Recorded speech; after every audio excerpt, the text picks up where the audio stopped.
사람이 없을 때는 제가 녹화를 하겠습니다. 자, 그러면 우리가 이제 결산을 마무리하는데 마지막 단계는 무슨 단계냐? 손익계산서와 재무상태표를 작성하는 것이 되겠습니다. 마지막 단계가. 그래서 손익계산서와 재무상태표의 작성을 보면은 우리 여러분 책 57페이지입니다. 자산부채 자본계정의 잔액을 이용하여 재무상태표를 작성하고, 여기서 잔액은 전기이월을 이용한다고 보시면 돼요. 우리 조금 전에 자산부채 자본계정 전부 마감했죠? 거기 있는 전기이월 이용할 거예요. 전기이월. 그걸 가지고 재무상태표 만들면 돼요. 그리고 수익과 비용 계정을 이용하여 손익계산서를 작성할 텐데, 수익과 비용 계정은 지금 장부가 다 마감된 상태니까 전부 잔액이 없어요. 제로가 돼 있어요.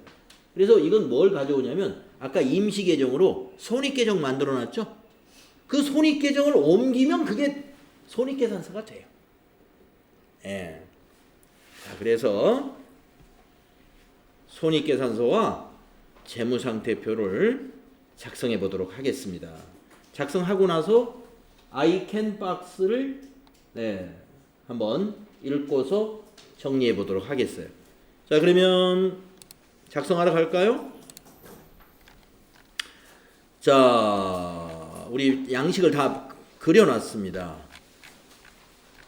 4페이지 마지막 장에다가 재무상태표와 손익계산서를 작성하시오. 자, 재무상태표가 왼쪽에 있으니까 이거부터 그냥 작성을 할까요? 뭐 이미 뭐부터 만드느냐 굳이 따진다면 손익계산서를 전산에서는 미리 조회하는 게 원칙이에요. 그래서 우리도 이거 좀 오른쪽에 있습니다만은 손익계산서를 먼저 작성해 보겠습니다. 조금 전에 우리 그 손익계정에 있는 걸 그대로 옮겨 적으면 돼요.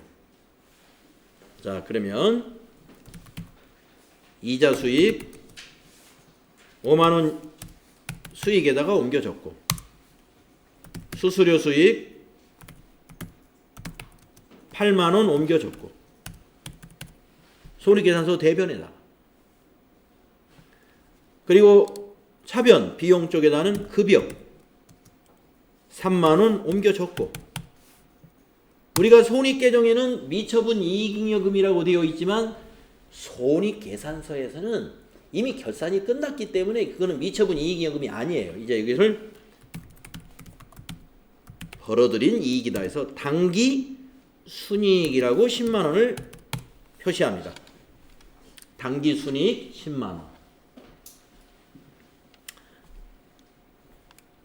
손익계산서 양식은 이렇게 약식으로는 차변과 대변으로 이렇게 씁니다만은 우리가 이제 다음 시간에 손익계산서 양식 책에 나올 거예요. 그 양식 외워야 돼요. 외워야 될 양식은 따로 있습니다. 이것은 약식이에요. 약식. 그야말로 초간단.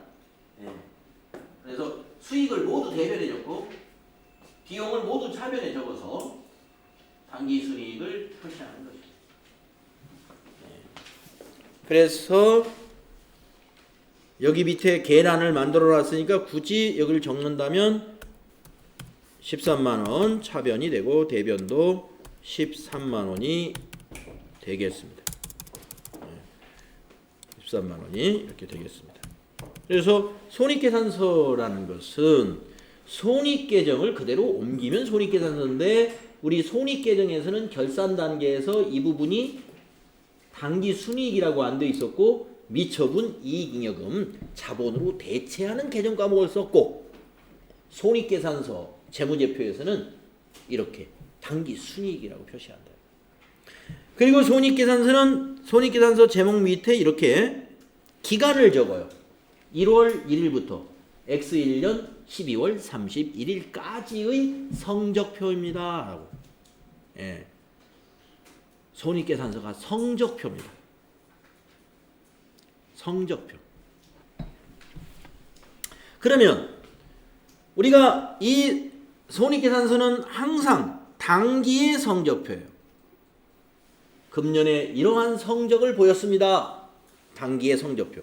그러면 재무상태표는 당기 것만 있느냐? 회사 설립 이후에 계속 이어진 결과입니다. 재무상태표는. 그래서 여기에 기간을 안 써요.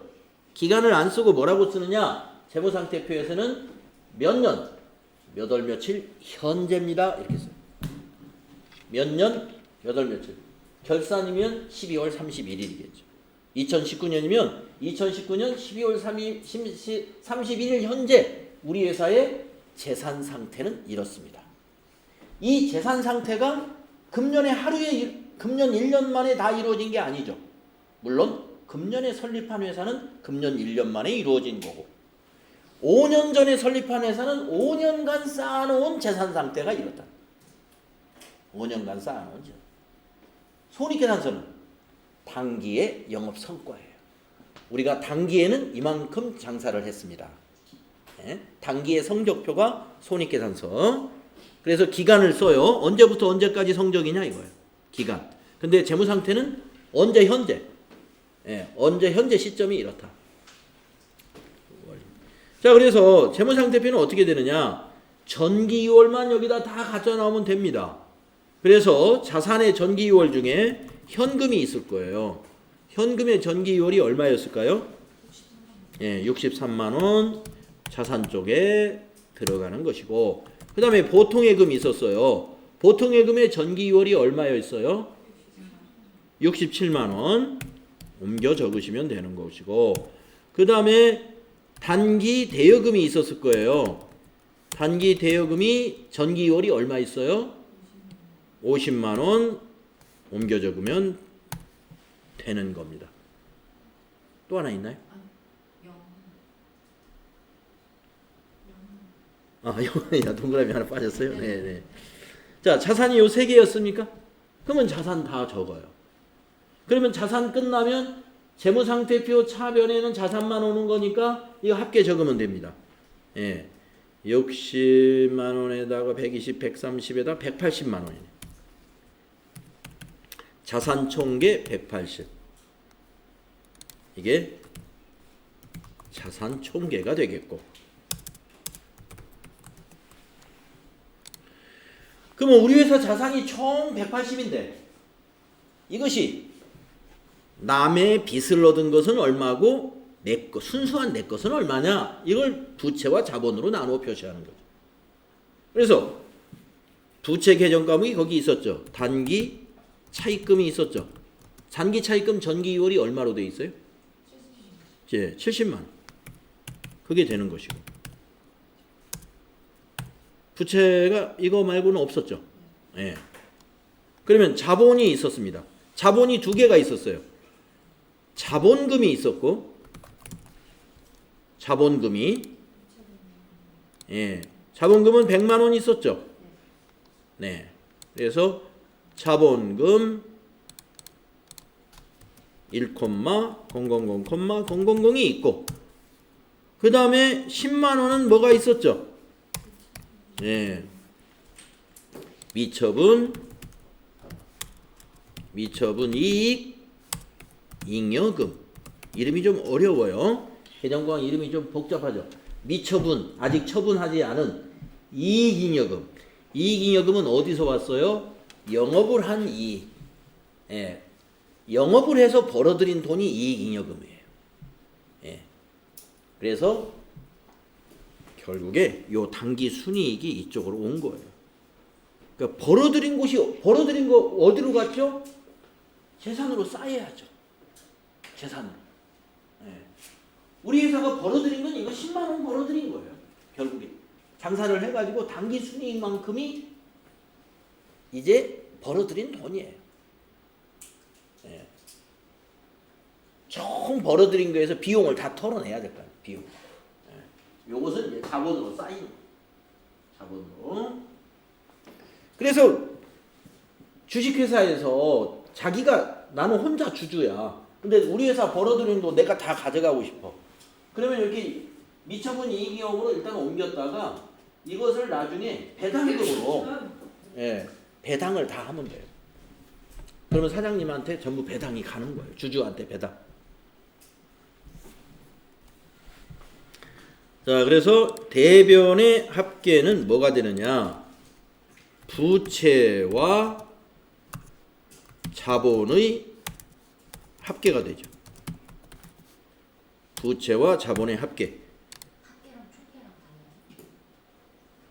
달라요? 같습니다. 예, 뭐 총계라고 합시다. 같은 말을 쓰는 게 좋아요. 부채와 자본 총계, 예, 같은 말이죠. 그래서 다 더해보면 이것도, 예, 자산 총계하고 항상 맞아야 돼. 언제나 부채와 자본의 총계는 자산 총계하고 탁탁 맞아야 됩니다. 안 맞으면 잘못된 거예요. 장부가 잘못돼.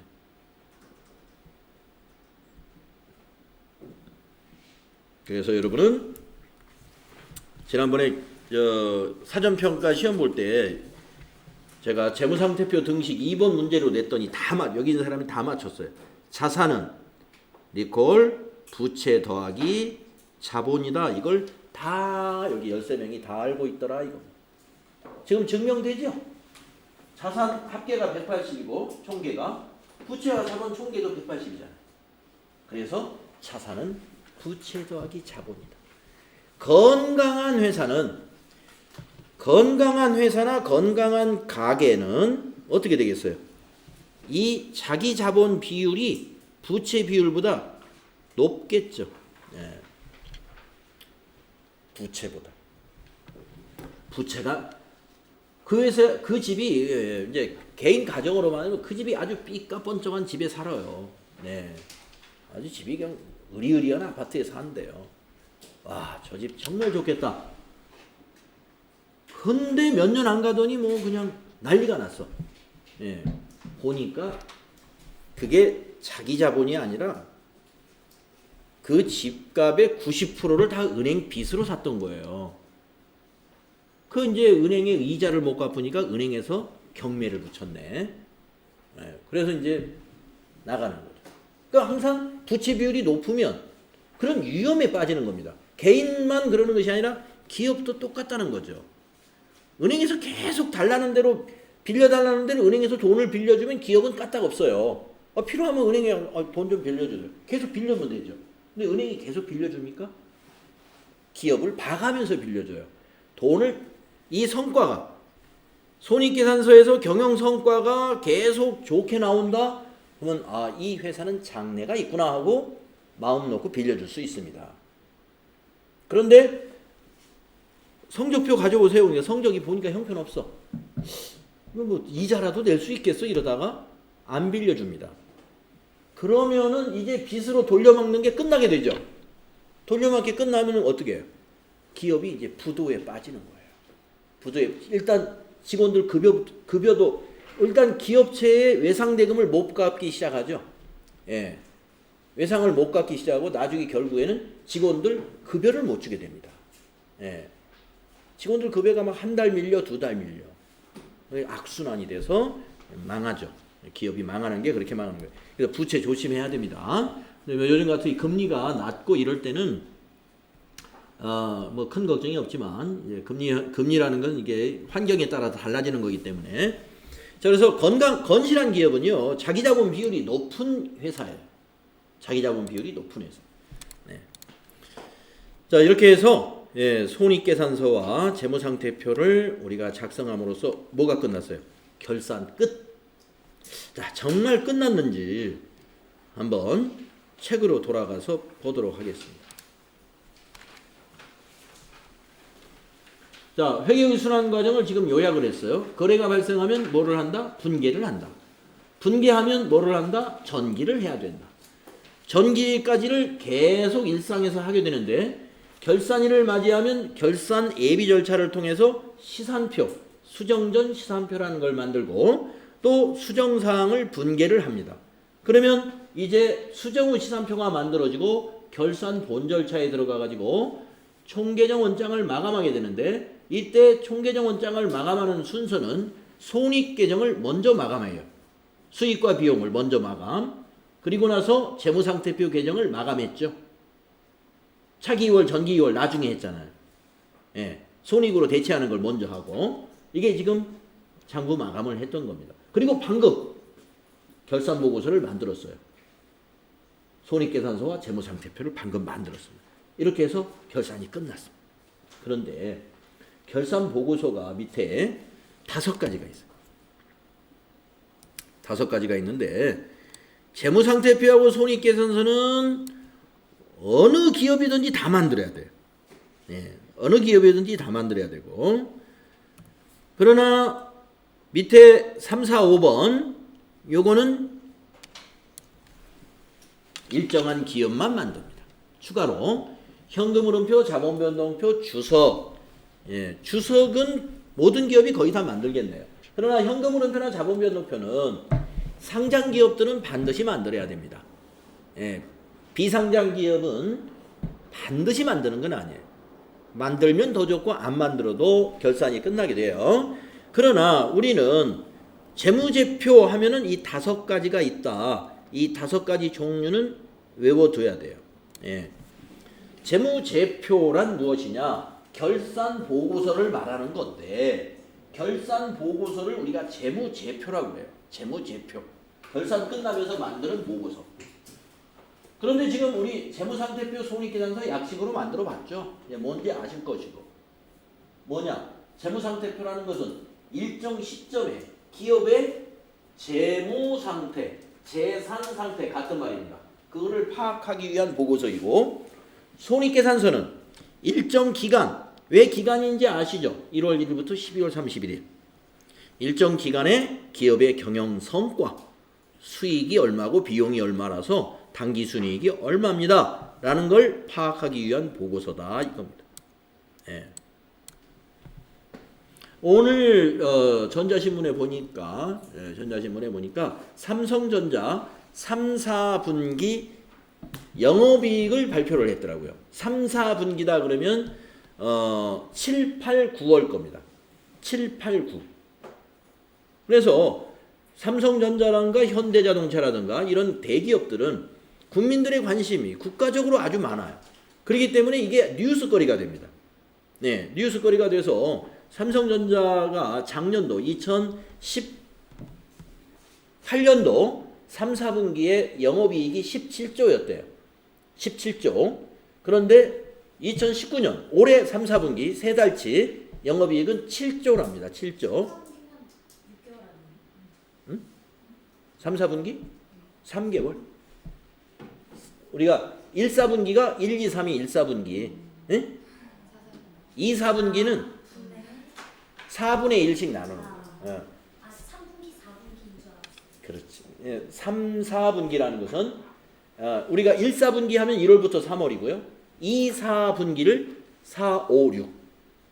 3, 4분기는 7, 8, 9. 마지막이 4, 4분기. 이제 마지막 4, 4분기 남았죠? 이번 달 10, 11, 12를 4, 4분기라고 합니다. 그래서 분기라는 것은 1년을 4등분 하는 거예요. 1년을 4등분. 2등분 하는 것은 상반기, 하반기라고 합니다. 상반기 실적, 하반기 실적. 이거는 1년을 2등분한 거예요. 예, 분기다 그러면 4등분. 그래서 3, 4분기 실적이다 그러면 3달치 실적이에요.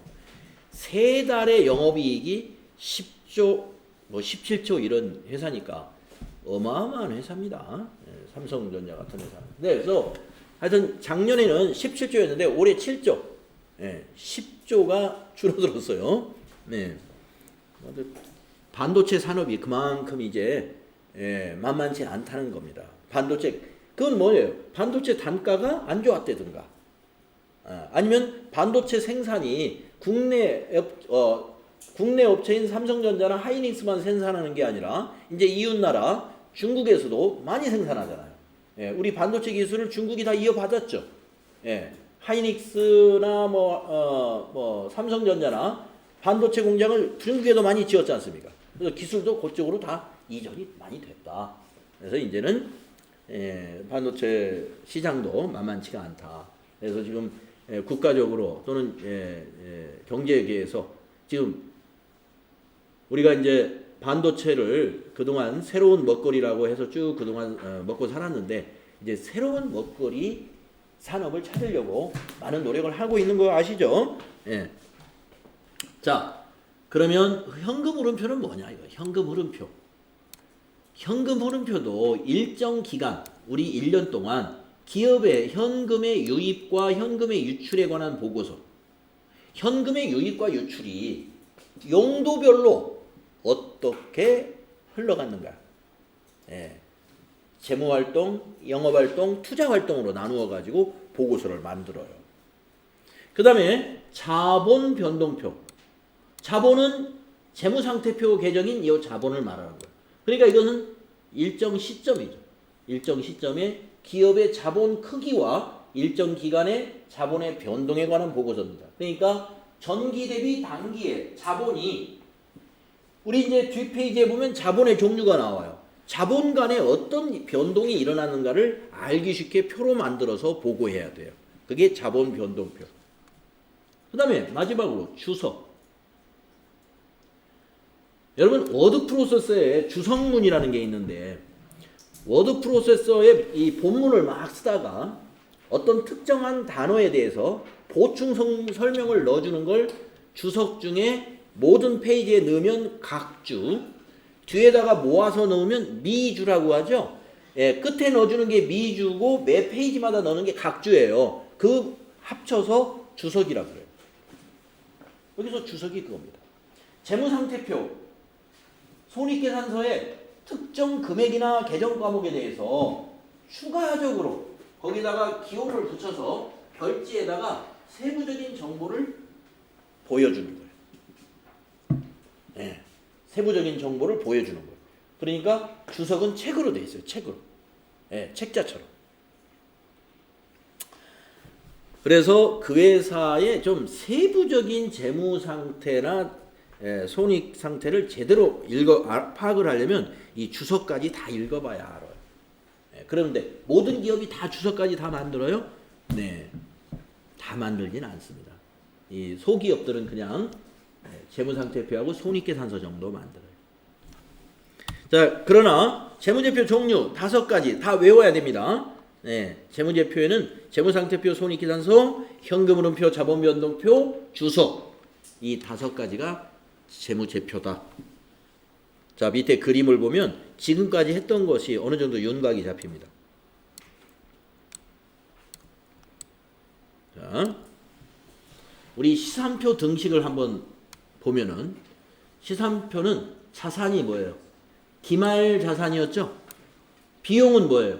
총 비용이었죠? 그러니까 기말 자산이니까 재무상태표의 기말 자산하고 똑같아요.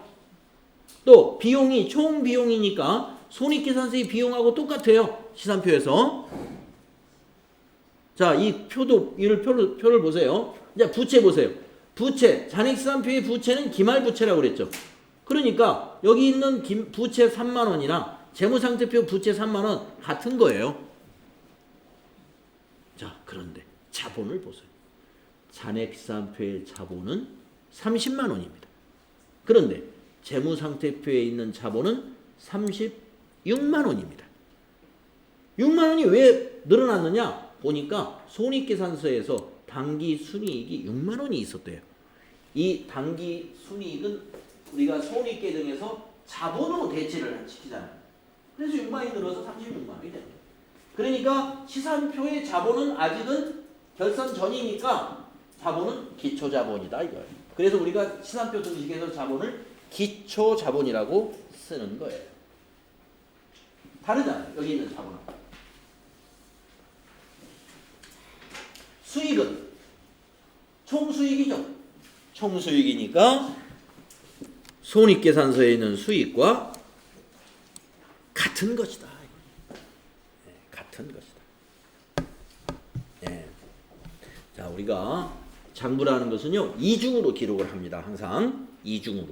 그러니까 재무상태표 계정에도 기록이 되고 손익계산서 계정에도 기록이 되는 경우가 상당히 많아요. 거래의 이중성. 네. 수익이 발생하면 뭐예요? 돈을 벌어들이면 그 돈 어떻게 하겠어요? 은행에 넣어놓을 거 아닙니까? 그러니까 자산이 증가하죠. 돈을 벌어들이면. 외상으로 팔아도 외상 매출금도 자산이에요. 그러니까 돈을 벌어들인다 그러면 자연스럽게 자산. 자산에도 기록하고 수익 발생, 수익 계정에도 기록을 한다. 이거. 또 돈을 쓴다고 볼까요? 급여를 지급했어요. 급여. 오늘 종업원들 급여 주는 날이야. 그러면 기업이 비용을 지급해야 되죠. 비용 발생. 그럼 급여 비용 장부에 적습니다. 차변에다가. 그런데 그냥 주나요? 주려면 뭔가 털어서 줘야죠. 은행 통장에서 이체시켜줘야 되잖아요. 그러니까 어떻게 돼요? 자산이 감소하겠죠? 그래서 보통예금 대변에다도 적고 비용 계정에다도 적는 거죠. 그러니까 손익계산서 계정에도 적히고 재무상태표 계정에도 다 적힙니다. 이중으로. 그래서 자기 자리 다 찾아가가지고 수익과 비용은 손익계정으로 와서 영업 성과를 산출하는 데 쓰고 돈이 나가고 들어오고 하는 것들은 재무상태표로 들어와가지고 그 회사의 재무상태, 즉 재산상태를 보여주는 장부를 만드는 데 쓰여져. 이것을 하는 기술자가 회계 기술자예요. 근데 이게 기술자가 말이죠. 이 회계 업무를 1, 2년 해본 사람하고 한 10년 해본 사람, 한 30년 해본 사람 경험에 차이가 많겠죠. 그래서 뭐 경험을 쌓으면 쌓을수록 잘하게 되는 겁니다. 잘하게 돼요. 그래서 여러분은 이제 그 경험을 쌓기 위한 이제 실무 능력을 이제 갖춰야 된다. 자, 그래서 3절로 넘어가 보면요. 자, 기업의 재무상태표와 손익계산서를 설명을 합니다. 제가 이미 다 설명을 했어요. 그래서 여기는 간단하게 패스할 겁니다. 자, 먼저 재무상태표를 보면은요. 자, 자산이 5억이나 그 중에 부채가 2억이면 자기 자본은 3억이 됩니다. 이 그림 이해하시면 돼요. 예. 그래서 만약에 자본을 어떻게 구하느냐 하면은 이렇게 얘기할 수 있겠죠. 자본을 구하려면 자산에서 회사의 부채를 빼면 그게 자본이다 이겁니다. 예. 그러니까 여러분의 가정의 재산을 가지고도 우리 집 재산을 전부 한번 현재 가치로 환산해 보세요. 5억이다. 만약에. 그러면 부채라는 건 뭐냐? 은행에 빚진 거하고 카드 쓴 거를 전부 더해 보세요. 그러면 그게 2억이더라. 그러면 3억은 순수한 우리 회사의 우리 집의 자본, 순자산이 되는 거예요. 이 우리가 자본을 순자산이라고도 해요. 순자산. 그래서 재무상태표의 기본 구조를 여러분 잘 이해해야 됩니다. 우리가 이 자산과 부채는 특별히 유동성에 따라서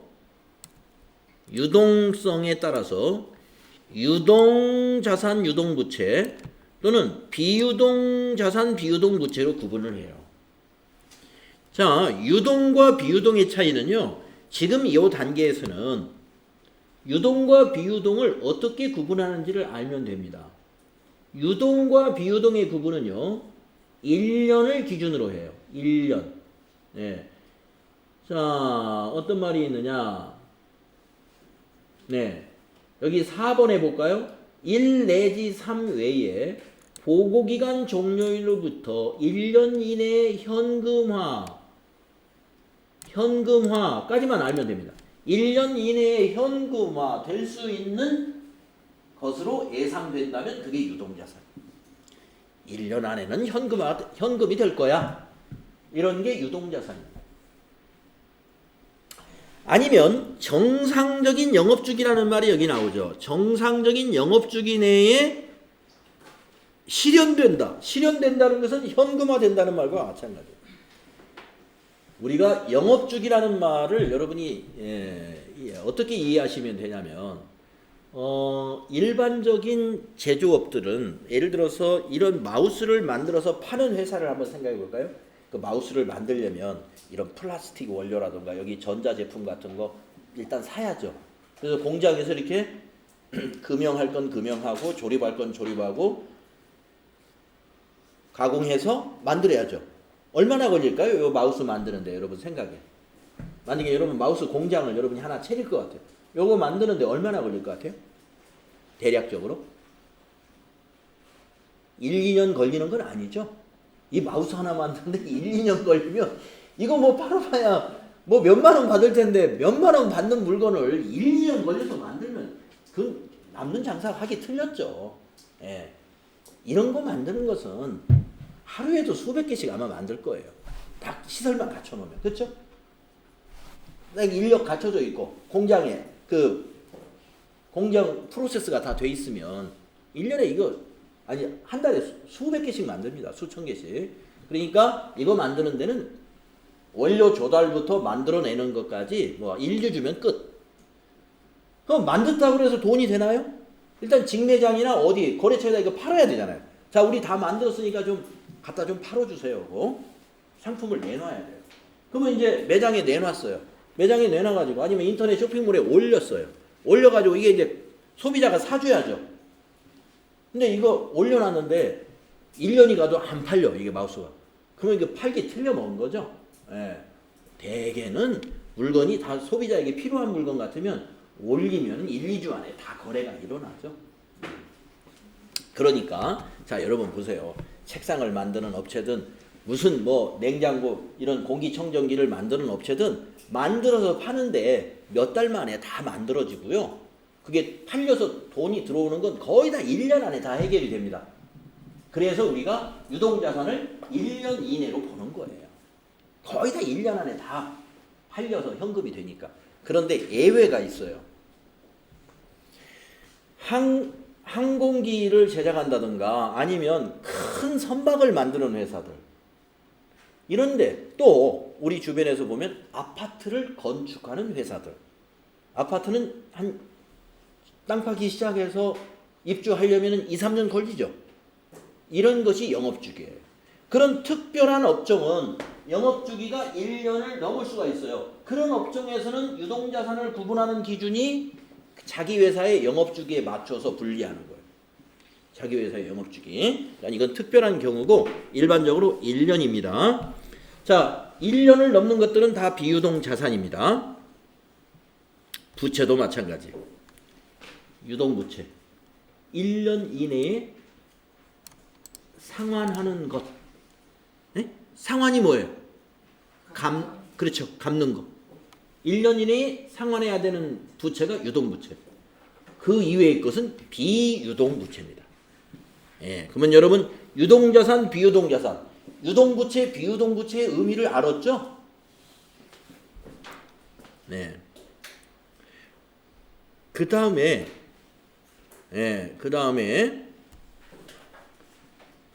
자본의 분류까지 설명하고 우리 쉬는 시간 갖도록 하겠습니다.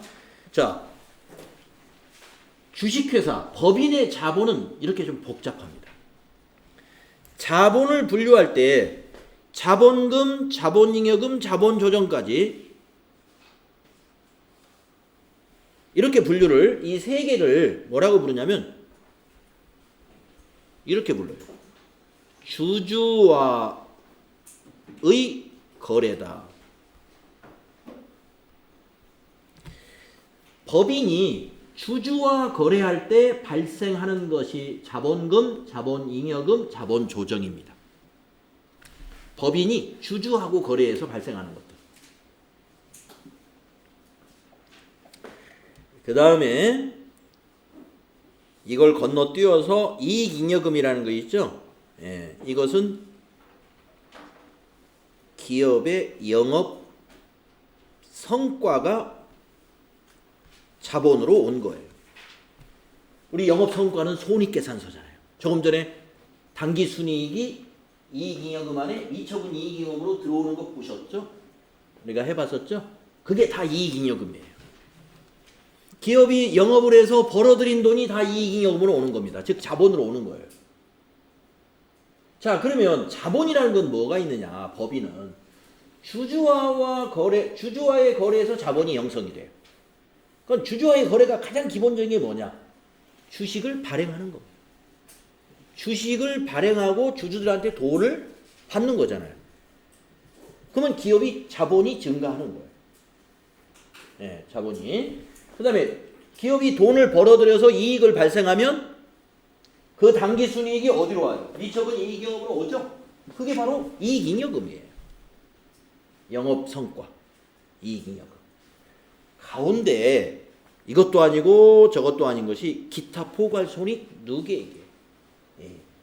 이름이 좀 어렵죠. 손익이라는 말이 들어가죠. 그래서 손익은 손익인데 이게 손익계산서로 안 간다는 거예요. 손익인데 손익계산서로 안 간다? 그러니까 손익, 포괄적으로 보면 손익이야. 결국에는 나중에 손익계산서로 갈 거예요. 그러나 성격이 그건 좀 이상하기 때문에 자본으로 일단 봐주는 겁니다. 자본의 누계, 자본에 합쳐 두는 거예요. 예, 그래서 기타 포괄 손익 누계액으로 이렇게 이 성격이 세 가지로 분류됩니다. 그래서 여기서 우리가 외울 때는 자본금은요, 주식의 액면 금액이 자본금이에요. 간단합니다. 자본금은 항상 주식의 액면 금액으로 계산하면 돼요. 네, 주식의 액면 금액. 우리가 법정 자본금이라고도 하고 또 자본금의 또 주식의 종류에 따라서 보통 주식은 보통주 자본금, 우선 주식은 우선주 자본금으로 이렇게 나누는 회사도 있는데 우선주를 발행하지 않는 회사는 그냥 자본금 이렇게 표시합니다. 네. 우선주는 보통주하고 뭐가 다르냐면 우선주는 주주총회에서 경영에 참여할 권리는 없어요. 찬성, 반대 의견은 못합니다. 그러나 주식 재산권은 행사할 수가 있어요. 예. 근데 보통주는 의결권도 있고 재산권도 다 가지고 있는 게 보통의 주식이 다 그래요.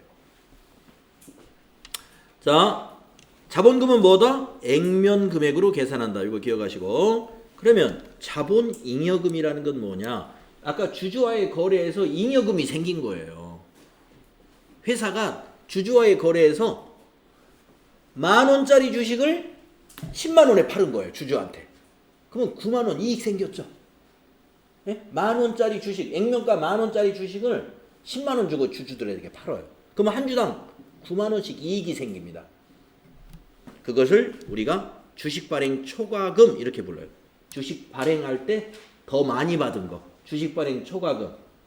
또 우리 회사 주식을 시장에 파는 수도 있어요. 자기 주식 처분 이익. 감자 차익. 감자 자본을 감소시킨다는 뜻입니다. 예, 뒤에서 제가 설명할 거예요. 그래서 감자 차익 이런 것들이 이익잉여금이에요. 그래서 자본잉여금이에요. 죄송합니다. 그래서 자본잉여금은 이렇게 세 가지가 있다는 걸 외우셔야 돼. 주식 발행 초과금, 자기 주식 처분이익, 감자 차익. 그러면 일단 이걸 어떻게 외우느냐? 주주와의 거래에서 이익 생겼다 이 말이에요. 잉여금이니까. 그 다음에 자본 조정이 있습니다. 자본 조정은 주주와의 거래를 했는데 자본금도 아니고 자본잉여금도 아닌 거. 예. 주주와의 거래를 했는데 자본금도 아니고 자본잉여금도 아닌 것은 다 자본 조정입니다. 그럼 어떤 것들이 주로 있느냐? 아직 최종 납입되지 않은 자본. 그러니까 자본금은 주식을 완전히 발행이 끝나야 자본금이 되는데 우리가 주식을 발행하기 위해서 청약금을 미리 받아놨어요. 청약. 이런 것은 아직 납입이 확정된 건 아니에요. 이런 것들은 자본 조정에 해당이 됩니다. 그 다음에 이런 것들을 자기 주식. 우리 회사 주식을 사게 되면은 주식을 우리 회사가 샀다? 그러면 자본이 줄어들죠? 그게 자본 조정이에요. 주식을 할인 발행하는 거. 손해본 거죠? 10,000원짜리 주식을 5,000원에 팔았어. 주주들에게. 그러면 주식 할인 발행 차금이 돼요. 그 다음에 주식 선택권 이런 건 몰라도 돼. 출자 전환 채무 이것도 몰라도 돼. 감자 차손 요 정도. 예, 그 다음에 자기 주식 처분 손실. 요거에 밑줄을 이렇게 그어놓으세요. 자본 조정 꼭 외워야 될 거. 자기 주식 할인 발행 차금, 감자 차손, 자기 주식 처분 손실. 요 네 개는 알아야 돼요. 자본 조정에 해당되는 개정 과목입니다. 자, 기타 포괄 손익 누계에 계서는 두 개만 외워줍시다. 뭐냐? 매도 가능증권 평가 손익 요거하고 재평가 잉여금 요 두 개만 외워두시면 돼요. 매도 가능증권 평가 손익하고 재평가 잉여금이 뭐다? 기타 포괄 손익 누계. 거기다 여러분이 하나 더 외울 수 있다면 해외 사업 환산 손익. 해외 사업 환산 손익. 그러니까 여러분 개정 과목 이름을 보면 해외 사업 환산 손익, 평가 손익 하니까 손실이나 이익이라는 뜻이거든요. 손실이나 이익이니까 느낌이 비용이나 수익처럼 느껴지죠. 근데 이게 비용이나 수익이 아니에요. 자본이. 자본의 기타 포괄 손익 누계. 그 다음에 이익잉여금에서는 아까 이익잉여금은 영업성과라고 그랬어요. 자, 이익잉여금에 해당되는 개정 과목들 법정적립금, 임의적립금, 미처분 이익잉여금. 예. 만약에 결손이 발생했다 그러면 미처리 결손금. 이 정도는 알아야 돼요. 자, 이렇게 파란색으로 이렇게 표시한 것들은 자본 잉여금의 종류가 뭐가 있느냐, 요 세 개는 알아야 된다 이 말이고, 자본 조정에는 뭐가 있느냐, 이렇게 4개 정도는 알아야 된다는 얘기고, 기타 포괄 손익이 뭐가 있느냐, 요 2개 정도는 알아야 된다. 이익잉여금에는 뭐가 있죠? 이런 거, 법정적립금, 임의적립금, 미처분 이익잉여금, 아니면 결손이 나는 회사다 그러면 미처리 결손금. 이 뭐가? 그것이 이익잉여금이다. 외워야 합니다. 예. 근데 이제 외워야 할 게 너무 많으니까 시간을 가지고 천천히, 결국에는 나중에 여러분이 시험 볼 때쯤 되면 다 외워져 있어야 돼요. 자, 10분간 쉬었다가 하도록 하겠습니다.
여러분들 제가 첫날 노트를 하나씩 나눠드렸잖아요. 예, 노트가 여러분 암기하시는데 이게 자꾸 써보면 암기가 잘 돼요. 써보면. 그래서 노트를 이용해가지고 암기하시는데 노트를 좀 많이 활용을 해주세요.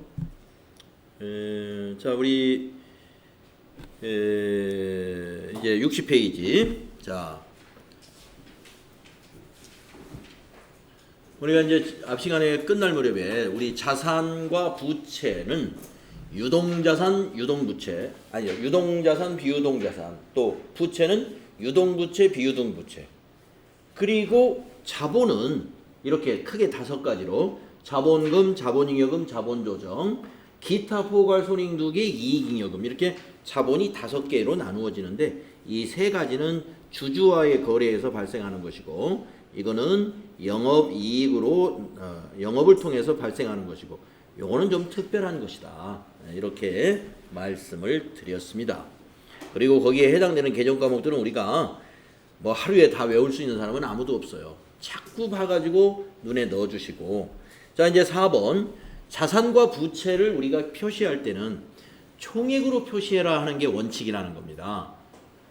자산과 부채를 총액으로 표시하라고 굳이 원칙을 정해놓은 이유는 뭐냐면 우리가 거래처하고 거래를 하다 보면 우리가 외상을 주는 경우도 있고 우리가 그 회사로부터 외상을 가져오는 경우도 있어요.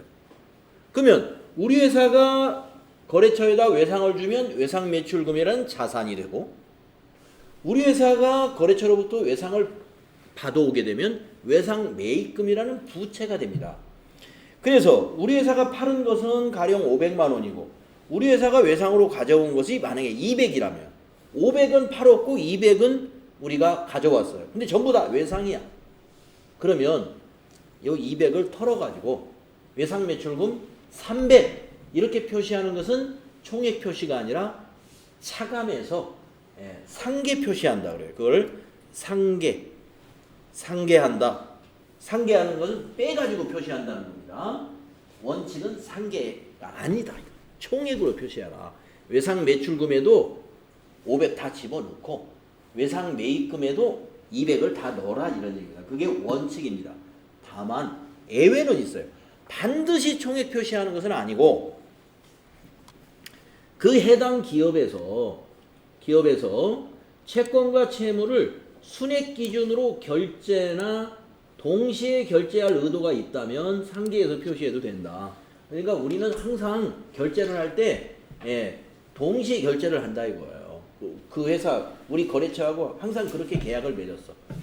그러니까 결제할 때 내가 외상 매입을 준 것이 있으면 외상 매입금 받아온 거 있으면 그거 뺀 나머지만 지급을 하는 것이 거래처하고 미리 약정이 돼 있다 이거. 그렇게 하는 경우에 그것이 법적 구속력이 있다면은 그것은 순액으로 상계에서 표시할 수도 있습니다. 그러니까 원칙은 총액 표시다. 요걸 기억하시면 됩니다. 다음 페이지에 보시면 재무상태표 개정을 이렇게 또 이거 좀 외워주시오 하고 이렇게 표로 만들어 놨어요. 아주 이건 간단하네. 자산, 부채, 자본. 자산을 유동자산, 비유동자산으로 나눠가지고 유동자산에는 당좌자산과 재고자산이 있어요. 비유동자산에는 투자자산, 유형자산, 무형자산, 기타 비유동자산이라는 게 있는데요. 유동자산에서 당좌자산에는 이게 개정 과목들이에요. 현금, 보통예금, 당좌예금, 외상매출금, 바드러움, 미수금. 재고자산에는 상품, 제품, 원재료, 제공품. 투자자산에는 장기성 예금, 장기대여금, 투자, 부동산. 유형자산에는 토지, 건물, 구축물, 기계장치, 비품, 건설 중인 자산. 무형자산에는 영업권, 산업재산권, 개발비, 소프트웨어. 기타 비유동자산에는 임차보증금, 장기 외상매출금, 장기 미수금. 이게 개정 과목들이에요. 그러니까 개정 과목을 지금 자산에서 좀 그럴듯한 개정 과목만 여기다 지금 모아놔가지고 이렇게 분류해 놓은 겁니다. 그래서 이런 식으로 외우셔도 돼. 예, 오늘 제가 인쇄해서 준 것은 이것보다 좀 많은 거고, 부채도 유동부채, 비유동부채로 분류해가지고 유동부채에 있는 것들, 외상매입금, 지급어음, 미지급금, 예수금, 선수금, 이게 개정 과목 이름들이에요. 예. 아직 와닿지 않는 단어들은 그냥 제껴도 좋아요. 언제 이거 계속 나올 거예요. 이제 앞으로 하나씩. 예. 비유동부채에서는 장기차입금, 장기 미지급금, 사채. 외우는 게 자신 있는 분들은 막 외워버리면 됩니다. 그리고 자본은 방금 정리한 대로 자본에는 자본금, 자본잉여금, 자본조정, 기타 포괄손익 두 개, 이익잉여금으로 나누어지는데, 자본금은 액면가로 계산하죠. 그래서 보통주하고 우선주가 있고, 자본잉여금에는 주식발행 초과금, 감자차액, 자기주식 처분이익, 아까 밑줄 치라는 거죠. 자본조정에는 주식 할인 발행 차금, 감자차손, 자기주식 처분 손실, 또 여기가 자기주식도 하나 있죠. 기타 포괄손익 두 개에게서는 매도가능증권 평가 손익하고 재평가 잉여금은 꼭 알아야 되고, 해외사업 환산 손익까지 알면 더 좋다고 그랬죠. 네, 이익잉여금에는 법정적립금, 임의적립금, 그 다음에 미처분 이익잉여금 또는 미처리 결손금, 이런 것이 이익잉여금에 있다. 그래서 이게 다 외워지려면 지금 이게 재무상태표 개정을 거의 다 외운 거예요. 이 정도 외우면, 예, 시험에 나올 만한 것들은 거의 다 외운 거에 해당이 돼요. 그러니까 외우는 걸로 본다면 사실상 요만큼이죠. 요만큼. 근데 이게 머릿속에 딱 자리를 잡기까지는 시간이 꽤 걸릴 것이다. 여러분 중에 특별히 암기 능력이 뛰어난 사람도 있습니다. 금방 외울 수도 있어요. 예, 자기 처분대로, 틈나는 대로 이걸 정리를 자꾸 해서 하세요. 그 다음에 이제 손익계산서로 가보겠습니다. 손익계산서는 여러분 알다시피 일정 기간 동안에 기업에 뭘 보여줘요? 경영 성과를 보여주는 재무제표라는 것이죠. 그래서 손익계산서에서 당해 회계기간의 경영 성과를 나타낼 뿐만 아니라 그걸 보면 기업의 미래를 알 수가 있어요. 그 미래라는 것은 미래의 현금 사정이 어떨지, 그 회사가 미래의 수익 창출 능력이 얼마나 될지. 예. 그러니까 만약에 3, 4분기 영업이익이 삼성전자가 7조라고 했다면 4, 4분기도 뭐 7조 비슷하게 가지 않을까요? 이런 것이 뭐예요?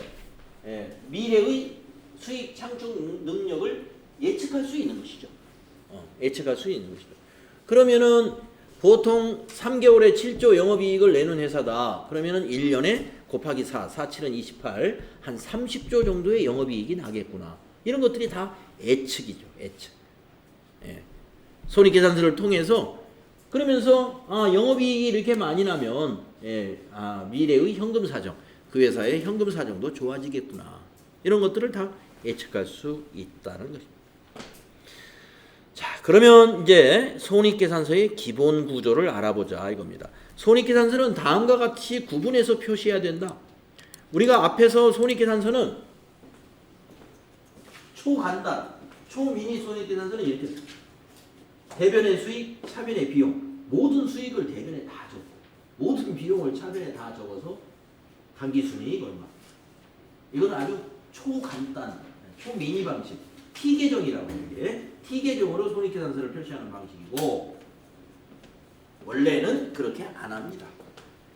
어떻게 구분해야 되느냐? 예. 자, 근데 이거 한번 읽어볼까요? 구분하여 표시한다. 다만 제조업, 판매업 및 건설업 외의 업종에 속하는 기업은 매출 총 손익의 구분은 생략할 수 있다. 그러니까 매출이라는 걸 통해서 뭘 사다가 파는 회사, 사다가 팔거나 만들어서 파는 회사 있잖아요. 이런 회사들은 매출 총이익이라는 게 있어요. 사다가 팔면 얼마에 사다가 얼마를 받고 팔았느냐, 이게 매출 총이익이에요. 그런데 사다가 파는 사업이 아닌 임대사업자 같은 경우 볼까요? 예, 임대사업자는 건물을 한번 딱 사면은 그걸로 계속 임대료 월 수입이 발생하는 거예요. 방을 막 이번 달에 얼마에 사다 얼마에 파는 게 아니죠. 예. 그런 사업자는 매출 총이익을 표시할 필요가 없어. 그래서 매출 총이익을 표시하는 기업들은 제조업이거나 판매업이거나 건설은 뭐예요? 집을 지어서 파는 거니까 매출 총이익이 있죠. 짓는 데 들어간 원가, 그게 매출 원가예요. 이런 업종은 매출 총이익을 표시합니다. 우리 시험은 FAT 1급은 판매업으로 나오고 TAT 2급은 제조업으로 시험 문제가 나와요. 그러니까 매출 총이익 다 표시하는 스타일이에요. 그래서 다음 페이지에 우리가 외워야 할 손익계산서의 구조가 있다 이겁니다. 이 손익계산서의 구조, 자꾸 외우라고 해서 정말 미안한데, 이 구조는 앞으로 여러분 빠른 시간 내에 외우셔야 돼요. 이 구조는 뭐냐면 이익을 말이죠. 우리는 조금 전에 T 계정으로는 뭐만 뽑아요? 당기 수익만 계산하잖아요. 그런데 이 구조로 작성해가지고 이익을 이렇게 나눠요. 매출 총이익. 두 번째, 영업이익. 세 번째, 법인세 비용 차감전 이익. 그 다음에 맨 마지막에 당기순이익. 우리가 조금 전에는 당기순이익만 구했잖아요. 그러나 이렇게 나누어서 이익을 표시해야 된다. 우리가 보도에 TV나 신문에 나오는 보통 뭐 3, 4분기 삼성전자의 영업이익이 아까 7조라고 나왔더라 하는 것은 이 이익이 7조라고 하는 거예요. 이 영업이익이. 이 영업이익이 굉장히 중요합니다. 순수한 영업활동으로 발생한 이익이에요. 한번 볼까요? 영업이익을 어떻게 구하는지. 자, 1번 매출액. 매출액은 판매한 겁니다. 판매해서 벌어들인 돈. 빼기 매출원가. 매출원가는 뭐냐? 그 반도체를 생산하는 데 들어간 원가예요. 그걸 뺀 것이 매출 총이익입니다. 왜 이익을 손익 이렇게 표시했느냐? 손실이 날 수도 있으니까. 손실이 날 수도 있으니까 손익이라고 했어요. 우리는 이익이라고 가봅시다. 이익이라고. 자, 매출액에서 매출 원가가 뭐라고요? 만드는 데 들어간 원가. 제조업이면 만든다고 할 것이고, 도소매업이면 사온 가격. 팔려면 물건을 사와야죠. 옷가게를 한다. 옷을 10,000원짜리를 사다가 10,000원에 팔면 이익이 하나도 안 남죠. 그러니까 내가 10,000원에 사와가지고 적어도 얼마 붙이잖아요. 20,000원을 받든가 30,000원을 받든가 그거예요. 그럼 만약에 30,000원을 받았다. 30,000원이 매출액이고 사원 가격이 10,000원이면 매출원가가 10,000원이 되는 거예요. 그래서 매출 총 이익이 20,000원 떨어지는 거예요. 20,000원. 그 20,000원 떨어진 게 다 내 거냐? 아니에요. 판매비와 관리비를 빼줘야 돼요. 판매비와 관리비는 뭐냐?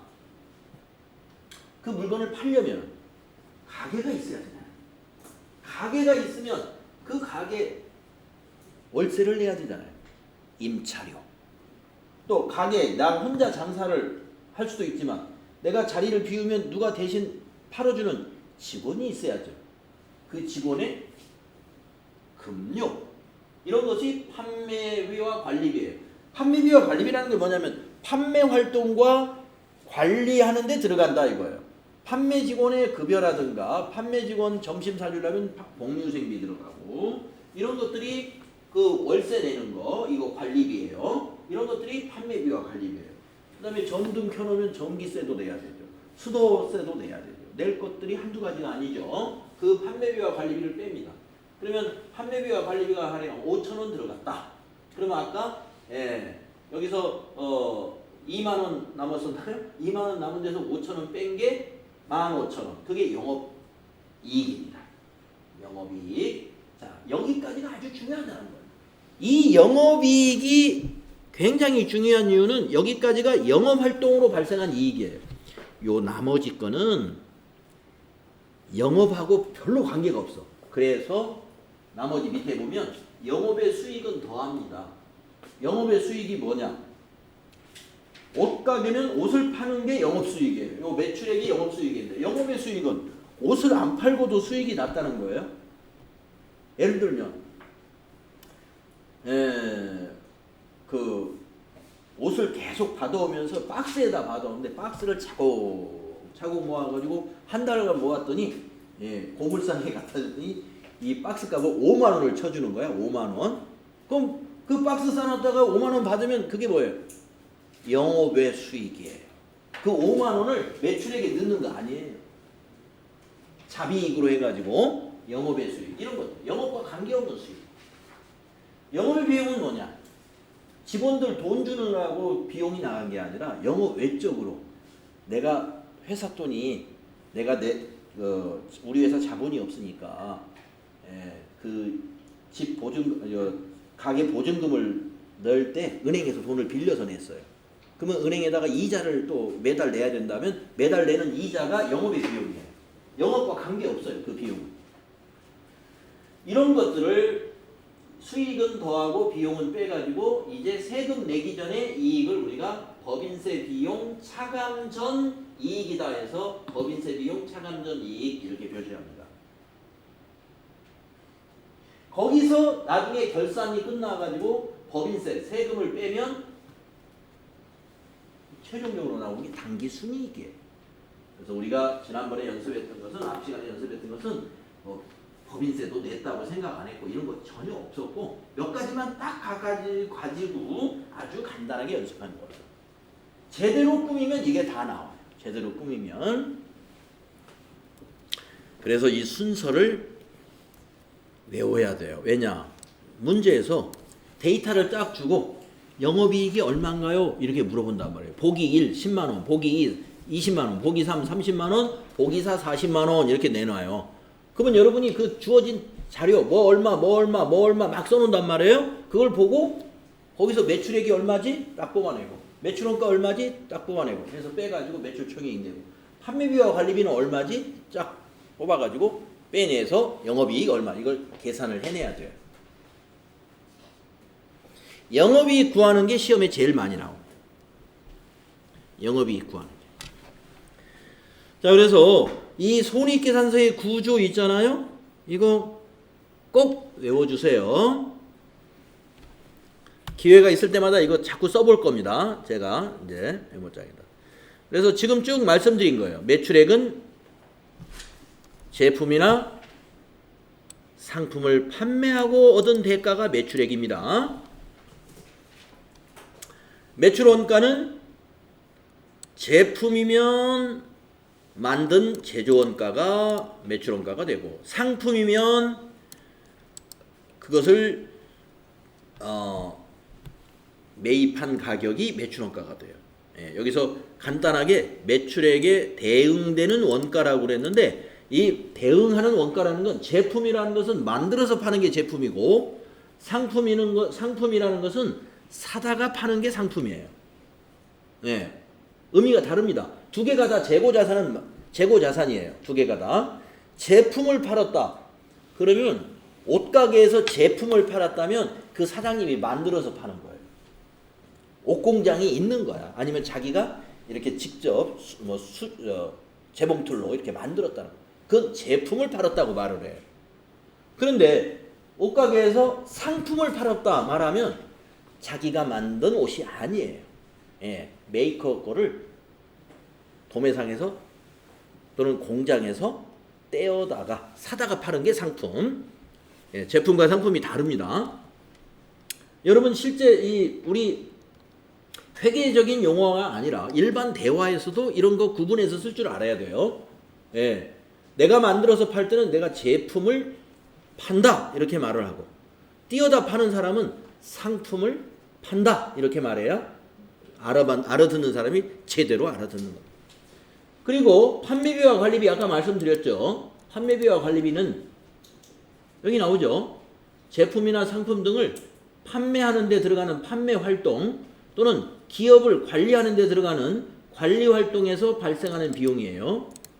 판매 활동이다 그러면 대표적인 게 그 판매 매장에 있는 직원들의 급여 같은 거, 복리후생비 같은 거, 또 매장에 들어가는 전기료라든가 수도요금이라든가 이런 매장에 들어가는 모든 거. 관리 활동은 뭘까요? 이 판매 조직이 커지면 관리 조직이 생겨요. 그렇죠?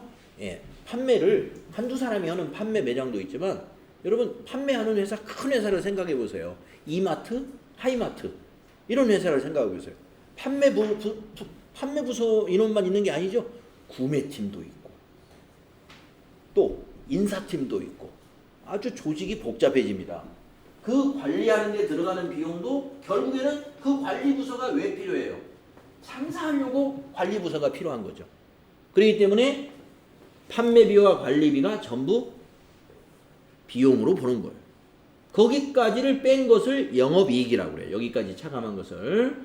그래서 판매비와 관리비는 매출 원가에는 들어가지 않지만 매출 원가라는 건 뭐예요? 아까 말씀드렸죠? 제품을 만드는 데 들어가는 비용, 상품이면 사온 값이 매출 원가예요.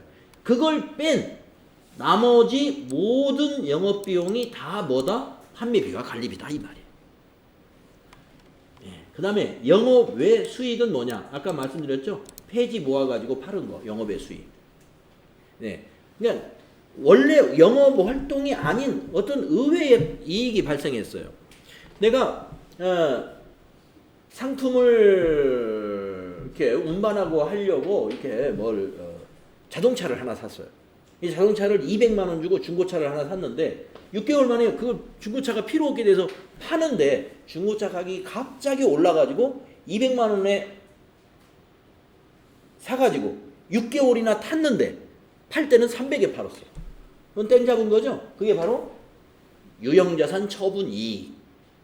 나중에 이제 배울 건데 그 유형자산 처분 이익은 영업 외 수익이에요. 그 매출이 아니잖아요. 그래서 이런 것들이 영업의 수익입니다. 그래서 영업의 수익은 더합니다. 더하고 영업의 비용은 뺍니다. 영업의 비용은 아까 같은 이자 같은 거, 이자 주는 거, 이자 주는 거, 영업의 비용. 또 뭐 기부 활동 같은 거, 기부 활동 같은 거 하죠. 기업들 뭐 이천시에 불우이웃 도와라고 무슨 기부를 했다. 우리 회사 상품을 기부했다든가 이런 게 영업의 비용, 기부금, 영업의 비용입니다. 그래서 이런 것들은 뺍니다. 그것을 뺀 것이 법인세 차감 전 이익이 나오잖아요. 거기서 이제 법인세를 빼요. 여러분 법인세는 기업이 법인세 차감 전 이익이 얼마 나오냐에다가 세율을 곱하는데요. 법인세 요즘 세율이 2억 원, 법인세 차감 전 이익이 2억 원, 2억 이하가 나오면 세율이 10%예요. 10%. 그러니까 장부를 쭉 써가지고 법인세 차감 전 이익이 가령 1억 9천만 원이 나왔다. 그러면 세금 얼마나요? 1억 9천에 10%, 1,900만 원 1년에 세금 법인은 딱 한 번 내는 거예요. 1,900. 법인은 1년에 세금 한 번 냅니다. 법인세. 무엇에? 법인세 차감 전 이익을 계산해 가지고 거기에 10%. 그런데 이익이 많이 나는 회사, 이런 회사는 세율이 좀 높아요. 세율이.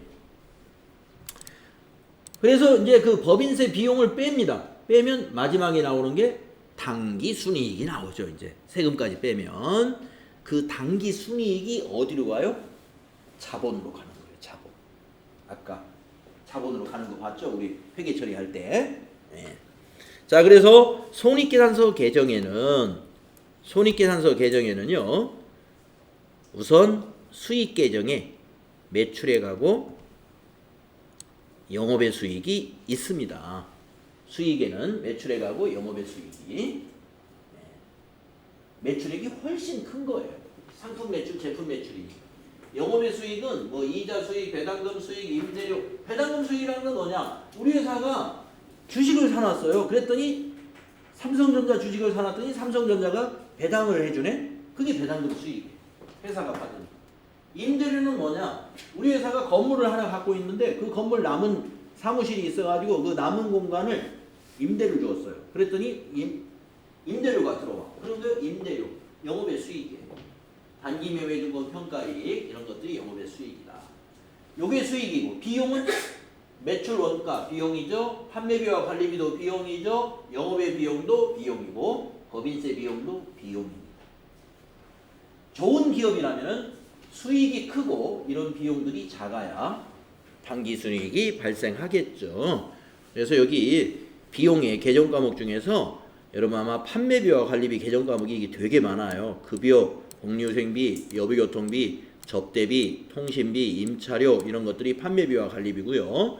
영업의 비용도 개정 과목이 좀 많죠. 이자 비용, 기부금, 단기 매매증권 평가 손실, 수수료 비용 이런 것들이 영업의 비용이고요. 영업의 수익도 꽤 많습니다. 종류는 이자 수익, 배당금 수익, 임대료, 단기 매매증권 평가 이익 이런 것들이 영업의 수익이다. 예. 이렇게 개정 과목 많은 것들을 써놓고 보기에다가 말이죠. 급여 얼마, 이자 수익 얼마, 기부금 얼마, 여비교통비 얼마, 통신비 얼마, 수수료 비용 얼마 이렇게 써놔요. 써놓고서 아래 보기에서 판매비와 관리비의 합계는 얼마입니까? 1. 200만원 2. 300만원 4. 그러면 여러분 쭉 써놓은 것 중에서 판매비와 관리비 개정 과목만 착착착 체크해가지고 더하기 딱 하면 답이 나오는 거예요. 문제가 그렇게 나오는 거예요. 그러니까 우리가 이걸 눈에 넣어놔야 된다 이거죠. 판매비와 관리비. 그러니까 큰 개념을 일단 알아야 돼. 판매비와 관리비는 뭐다? 판매하는 데 들어가는 비용과 관리하는 데 들어가는 비용이 판매비와 관리비다 이거예요. 그러면 이자를 내는 거, 이자 비용 이거 판매하고 상관없다 이거예요. 이자는. 그래서 이건 영업의 비용이에요. 기부금, 기부는 판매하려고 기부하는 게 아니잖아요. 판매하려고. 기부는 뭐 정치인한테 한다. 또 우리 종교활동하는 사람들은 교회나 성당에다 기부하죠. 기부금. 그거 우리 가게 장사 잘 되라고 성당에 막 기부하고 그러나요? 아니죠. 그러니까 영업의 비용. 기부금은. 근데 보세요. 접대비는 어디 들어가 있어요? 접대비는 판매하고 관련 있는 거예요. 접대라는 건 여러분 뭔지 아시겠죠? 우리 회사 장사 잘 되게 해달라고 이렇게 고객 거래처에다가 밥도 사주고 선물도 주고 이게 접대비예요. 그건 판매비와 관리비예요.